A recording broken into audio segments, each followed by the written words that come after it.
ये जो मैप देख रहे हैं ना, इस मैप में आपको ढेर सारे यूरोपीय देश दिख रहे हैं। इनमें से 27 देश हैं जिन्होंने मिलकर यूरोपीय यूनियन बनाया। अब इस यूरोपीय यूनियन में यूक्रेन के खिलाफ एक बहुत बड़ी बगावत कर दी है एक देश ने, और ये देश है हंगरी।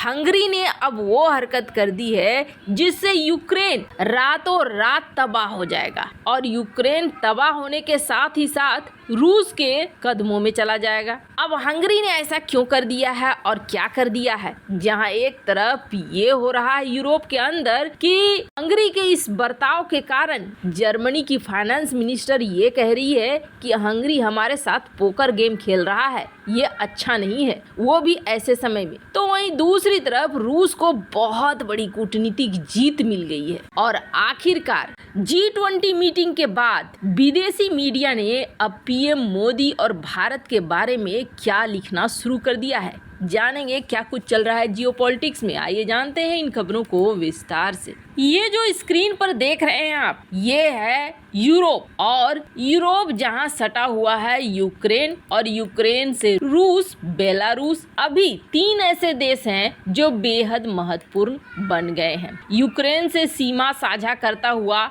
ये हंगरी और बेलारूस और रूस। अब अभी तक ये देखने को मिला कि यूक्रेन और रूस की लड़ाई में यूक्रेन के पास न तो हथियार थे न ताकत थी, फिर भी उसने इस लड़ाई को जारी रखा, और इस लड़ाई को इस हद तक जारी रखा कि रूस को नुकसान हो रहा है। इसके पीछे सीधे सीधे समझ में आया कौन है, तो इसके पीछे है यूरोपीय यूनियन, अमेरिका और नाटो के बाकी देश। यहाँ से इन्हें लगातार पैसा मिल रहा है। अब यूरोपीय यूनियन ने यूक्रेन को कम पैसा नहीं दिया है, इस यूरोपीय यूनियन ने यूक्रेन को ठीक ठाक पैसा दिया है। अब इन्होंने $18 बिलियन देने का ऐलान भी किया है। सपोर्ट पैकेज इन्होंने जारी करने का ऐलान कर दिया। इन्होंने सपोर्ट पैकेज का ऐलान किया, और वहीं जेलेंस्की ने, यूक्रेन के राष्ट्रपति ने, इसके लिए कह दिया कि धन्यवाद, बहुत अच्छा काम किया, बहुत बढ़िया काम किया, आप 18 बिलियन दे दो। इस 18 बिलियन की वजह से तो हम जीत रहे हैं और जंग को और जीतेंगे, आपने हमारी मदद। पर इसी बीच ये जो देश देख रहे हैं हंगरी, वो निकल कर सामने आता है, उनके प्रेसिडेंट निकल कर सामने आते हैं और ये कहते हैं कि भैया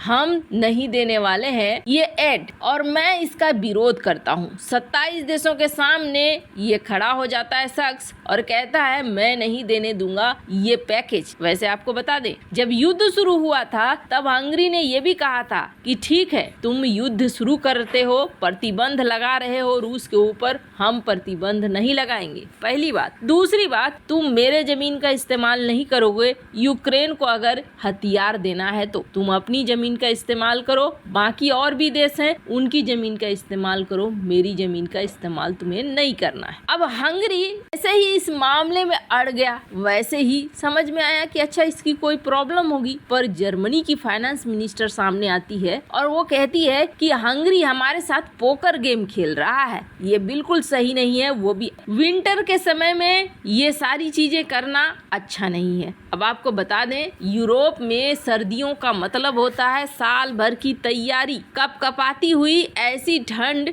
जिसके लिए आपको पहले से तैयार रहना पड़ता है। न खेती होती है, न कोई काम होता है, सिर्फ अपना जान बचाना और खाना, उस चीज को इकट्ठा करना पड़ता है। यूरोप में सर्दियां एक हथियार के तरह भी इस्तेमाल होता है जब युद्ध होता है तब।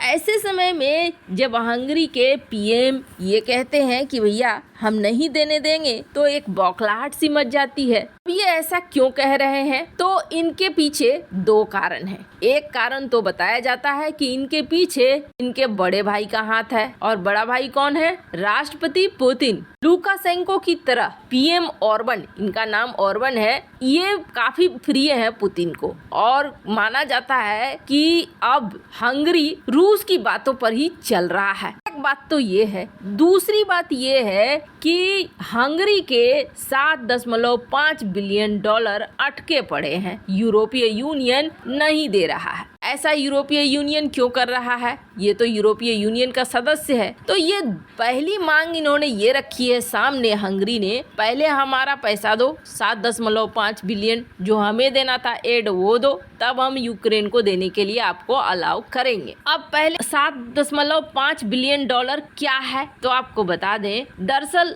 यूरोपीय यूनियन में हंगरी को हर साल कुछ न कुछ एड दिया जाता था, लेकिन इन्होंने तानाशाही दिखाते हुए अपने पूरे सिस्टम को बदल दिया, नागरिकता के सिस्टम को बदल दिया और बदल कर इन्होंने अपनी जीत पक्की कर ली चुनाव में। विक्टर ऑर्बन पिछले 4 साल से हंगरी का चुनाव जीत रहे हैं और जीतने के लिए हर तरीके का तिकड़म भिड़ा रहे हैं। इस बार ऑर्बन ने क्या किया? इस बार ऑर्बन ने नागरिकता में ही बदलाव कर दिया। इसमें इन्होंने कहा कि जो जहां पर है, कोई रेंट पर चला गया है किसी दूसरे राज्य या कोई काम करने के लिए चला गया है, वो वहां से पहचान पत्र बनवा सकता है, वोट दिलवा सकता है। अब इसमें कहा जाता है कि पहचान पत्र तुरंत लोगों को मिलने लगे और वोटिंग पड़ने लगी। जिस तरीके से ऑर्बन ने चुनाव जीता, समझ में आ गया कि इसमें बहुत ज्यादा गड़बड़ झाला हुआ है। ये देखते हुए यूरोपीय यूनियन ने इसका पैसा कर दिया बंद। यूरोपीय यूनियन ने कहा नहीं भैया, हम आपको एड नहीं देंगे, क्योंकि यूरोपीय यूनियन में लोकतांत्रिक देश हैं और आप अब लोकतंत्र का रास्ता भटक चुके हो, लोकतंत्र से कहीं दूसरी तरफ निकल चुके हो। और कहीं न कहीं पुतिन की दोस्ती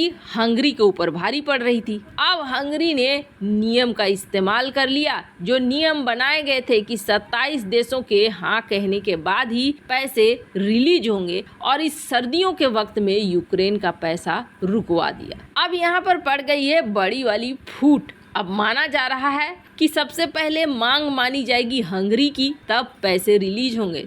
18 बिलियन डॉलर का पैकेज बनाया था, यहाँ 7.5 बिलियन डॉलर इसे ही देने पड़ जाएंगे। खैर, जहां एक तरफ ये सारा खेल चल रहा है, तो वहीं दूसरी तरफ G20 मीटिंग में जिस तरीके से भारत ने अपना जलवा दिखाया, का असर देखिए। वेस्टर्न मीडिया अब भारत को लेकर क्या कुछ कह रही है। वेस्टर्न मीडिया ने अब भारत पे लोहा मारना शुरू कर दिया है। ये CNN है जो काफी पुरानी न्यूज एजेंसी है, अमेरिकन न्यूज एजेंसी है, और इन्होंने कहा कि इस G20 की मीटिंग ने ये बता दिया कि एशिया के एक नए पावर का उदय हुआ है और इस बार ये चाइना नहीं है बल्कि भारत है। इन्होंने कहा कि भारत ने जिस तरीके से जो डेडलॉक हो गया था, G20 के देश आपस में ही लड़ रहे थे, उसे तुड़वा कर स्टेटमेंट दिलवाया, वो दिखला रहा है कि भारत लीडरशिप में काफी आगे निकल रहा है। आपको बता दें, G20 के बयान में भारतीय PM द्वारा दिए गए बयान, ये युद्ध का समय नहीं है, बहुत ज्यादा इस्तेमाल किया गया है। इस तरह के कई मीडिया आउटलेट्स हैं जिन्होंने G20 में PM मोदी की सराहना की और भारत की भूमिका की भी सराहना की। वैसे इन सब मामले में आपकी क्या राय है? कमेंट कर जरूर बताएं।